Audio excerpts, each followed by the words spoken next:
away with it now. The child suffering, child abuse. It's not a very PC song, is it? But there you go. It's a real song. I believe that I don't know who sang it. I can't remember. Someone called Dickie, somebody on my old album. I've got a little story I'm going to tell you. I was going to tell it, but I need to read it to you. And it's a true story, and it happened to my family way back in 1970 when I was 10, a long time ago. And my parents moved our family, as many of you know, from Virginia to Birmingham, West Midlands. That's another story. And so that my two older brothers, David and Dale, and myself, were plonked down at Christmas in Birmingham, West Midlands. We didn't know a soul. We'd lived in a bed and breakfast for 9 weeks.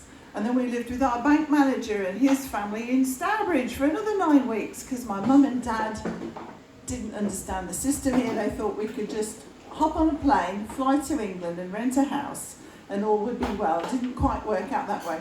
So we'd had a very hard few months in the autumn.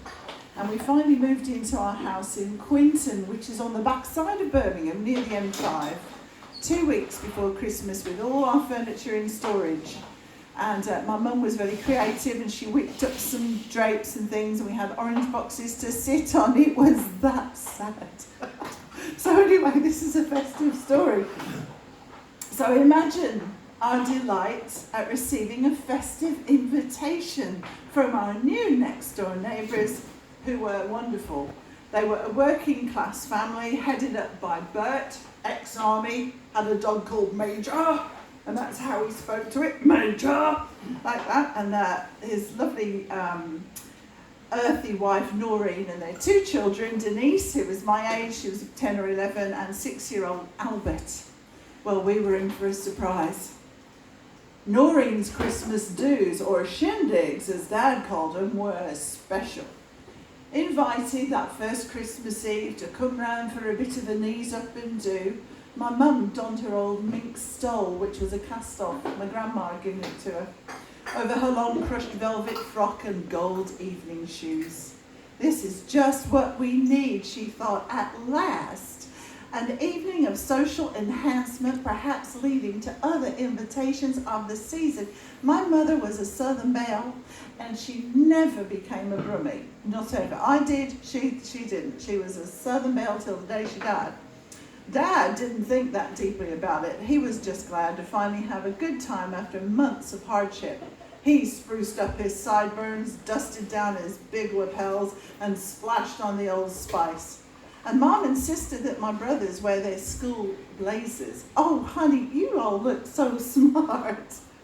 And I wore a viola dress with a ruffle that my mum had stitched up on the old singer that made me neck itch.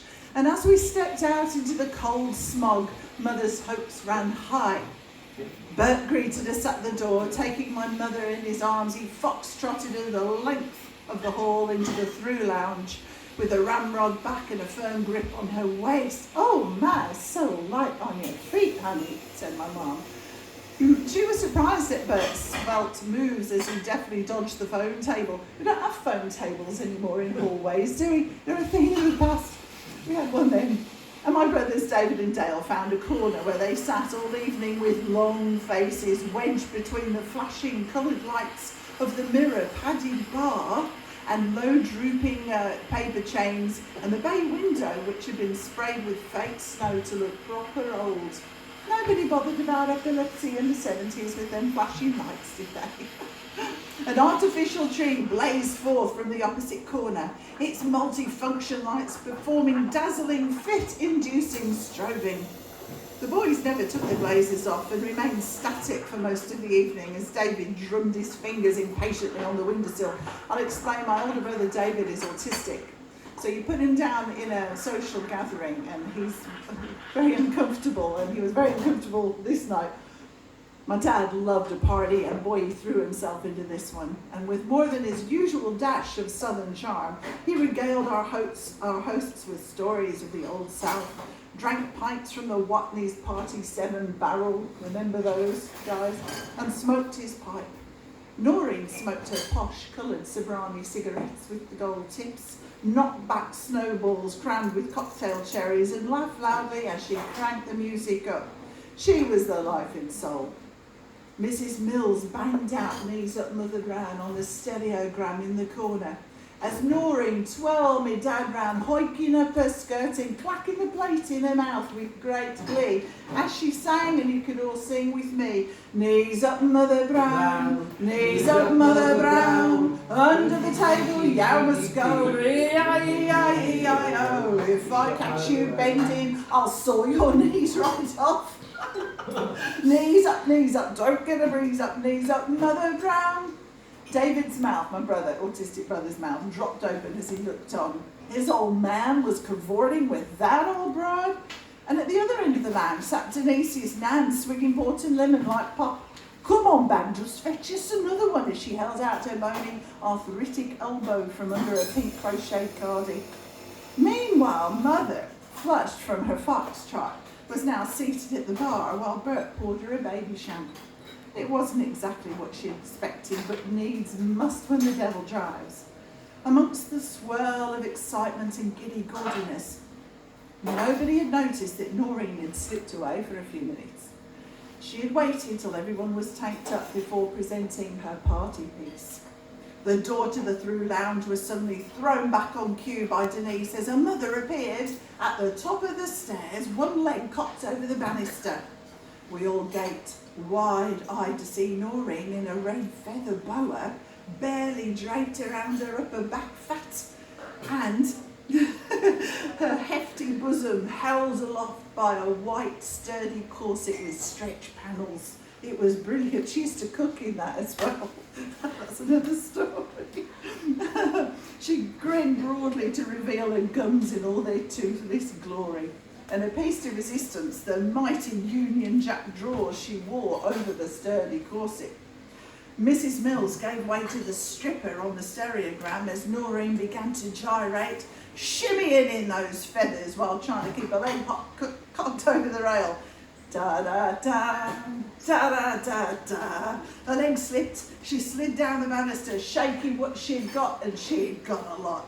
Da-da-da-da, ooh-ah. With an almighty heave, she swung her leg over the rail, shouting, "Merry Christmas, Bab!" And she landed tits up on the shag pile doormat. "Dadgummit," said Dad, "what a hell of a shindig." Now picture, if you can, the scene in the through lounge at this point. My mother, slightly tipsy on her second baby sham, tried to conceal my younger brother's eyes from the stripper in the hallway with a mink stole outstretched like this. And Dad, eyes on stocks and tight as a drum, had sweat dripping from his sideburns as the heat from the 2 bars on the gas fire took a hold. He swayed forth to try and help Noreen to her feet, ever the southern gent, but missed and grabbed the edge of the running buffet table, pulling the doilies and pyramid of sausage rolls to the ground. Dadgummit! Nan still had a hand out for the port and lemon in the corner, while Bert, to his credit, glided over and took his wife's hand. David couldn't conceal his disdain and embarrassment at the whole sordid affair and tapped his foot violently like Thumper on the chair rung. His contempt for our hostess, the tacky shenanigans and lustiness, was thinly disguised, and he sat arms crossed across his chest, open mouth, rolling his eyes. Some people. Dale, my younger brother, just wanted to try port and lemon, but as for me, I had never witnessed such glorious, glamorous artistry in all my life, and decided at that moment to go on the stage. Albert, the young boy, was not seen at this event, most likely upstairs in his room minding his bits because he was afraid of making a mess. His mother, Noreen, used to go around picking up bits off the carpet, saying, "Mind the bits, mind the bits." So poor the little boy was told to play with his toys upstairs. That same Christmas, Dale and I watched an old movie with Judy Garland called Meet Me in St. Louis one afternoon on the old black and white TV with rabbit ear antenna in his bedroom. That was the only place in the house to get any reception in those days. Can't imagine it now, can you, with digital? Perched on the end of his bed, we almost forgot that we ever teased each other, and he let me lean on his shoulder as Judy Garland sang, "Have yourself a merry little Christmas." I caught Dale wiping away silent tears. The move to England and living out of suitcases for months, and most of all missing our family and friends, must have hit us hard. Have yourself a merry little Christmas. Let your heart be light. Next year, all our troubles will be out of sight. I still cry when I hear it, but I'm going to sing it for you if I can get through it. And if I can't, please join me. Have yourself a merry little Christmas. Let your heart be light. Next year all our troubles will be out of sight. Have yourself a merry little Christmas. Make the Yuletide gay. Next year all our troubles will be miles away. Once again, as in olden days, happy golden days of yore. Faithful friends who are dear to us will be near to us once more.